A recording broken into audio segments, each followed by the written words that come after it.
विद्यार्थी मित्रांनो, सह्याद्री ट्युटोरियल्समध्ये तुमचं स्वागत आहे. Instagram लाईव्ह मी पहिल्यांदाच ना लाईव्ह सेशन घेतला बरं का. एक 200च्या आसपास मुलं होती. खूप मी खुश होतो कारण लाईव्ह जमलं मला.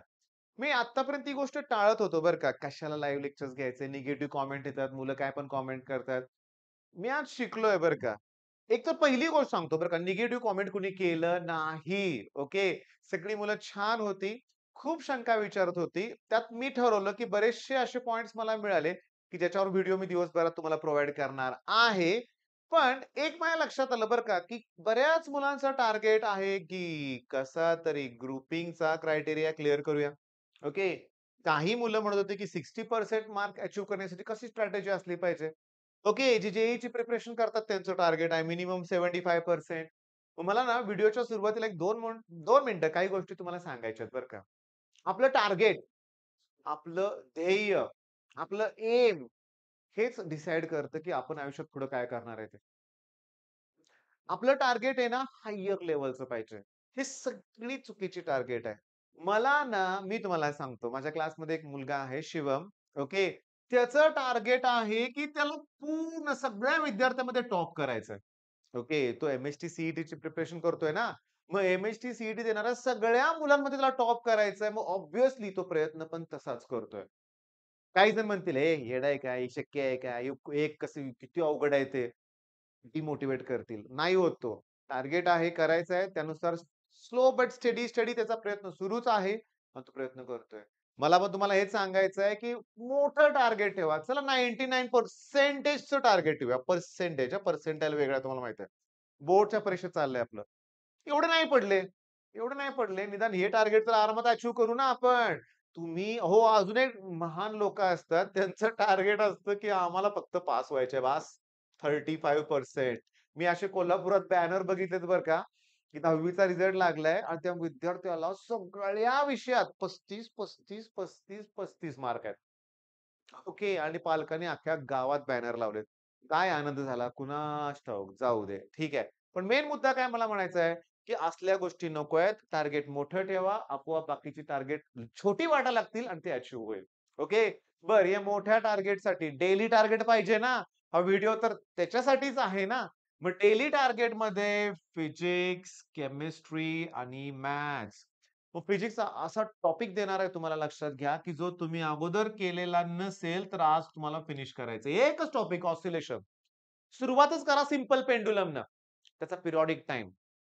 आपलं काय ठरलंय, की थिअरी प्रश्न घेतला, की लगेच सॉल्व्ह प्रॉब्लेम करा.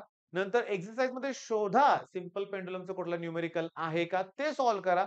एखादी एम-सी-क्यू आहे का ते बघा आणि पी-वाय-क्यूज बघा. ओके. आणि मग तो सिंपल पेंडुलम कंप्लीट होईल. नंतर मग काय करणार? Analytical treatment for composition of 2 SHM. नंतर काय करणार? ग्राफ आहेत. Displacement, velocity, acceleration. एकाखाली एक 3 ग्राफ असतात.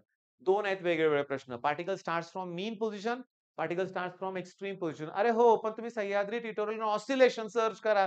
सगळे व्हिडिओ तुम्हाला मिळून जाणार आहेत लक्षात घ्या. आणि न्यूमेरिकल्स करा आणि हा टॉपिक डिटेलमध्ये आज फिनिश करायचा ऑसिलेशन. ओके. बरं. आता केमिस्ट्रीचं काय करायचं मी तुम्हाला सांगतो. काल रिएक्शन्स केल्या. आज सगळे न्यूमेरिकल्स एंड करून टाका. सगळे सॉल्व्हड प्रॉब्लेम करायचे. फक्त सॉल्व्ह करा. एक्सरसाइजकडे जाऊ नका आणि आत्तापर्यंतचे 5 बोर्डचे पेपर उघडून बघा, की सॉल्व्ह प्रॉब्लेमच आहे तसे येतायत. पण एक रिक्वेस्ट करतोय. मी तुम्हाला सांगू का? क्लिअरली बरं का, की आता वेळ लागेल शोधायला मला. पण तुम्ही जर टेक्स्टबुक बघितलं ना, भरमसाठ चुका आहेत त्याच्यात. भरमसाठ चुका आहेत. प्रचंड चुका आहेत. साइन चुकीचे घेतलेत. व्हॅल्यू चुकीच्या घेतल्यात. सगळ्या गोष्टी बऱ्यापैकी चुकीच्याच आहेत. त्यामुळे आहे तसं ते कॉपी करण्याचा प्रयत्न करू नका. समजून घ्या ते न्यूमेरिकल आणि सॉल्व्ह करा. बरं आता मॅथ्सचं काय करायचं रे? मी तुम्हाला सांगू, काल आपण काय केलं रे? एल-पी-पी केलं ना? लिनिअर प्रोग्रामिंग हे की नाही? केलं का? हे पहिला सांगा लक्षात घ्या. बरं सांगतो. आज सगळे थेरम रिवाईज करा. आहेत तेवढे सगळे थेरम. खूप देतोय अभ्यास. खूप देतोय. तुम्ही करताय. मग कशाला कुठली काळजी करून घेत भीती बाळगताय मनात. एवढंच करा ना तुम्ही. काही प्रॉब्लेम येणार नाही तुम्हाला लक्षात घ्या. काहीही नाही. आता कसं आहे बघा, Instagram मी जेव्हा लाईव्ह काल सेशन घेतलं, तेव्हा माझ्या लक्षात आलं, YouTube लाईव्ह पण घ्यायला काही हरकत नाही ना.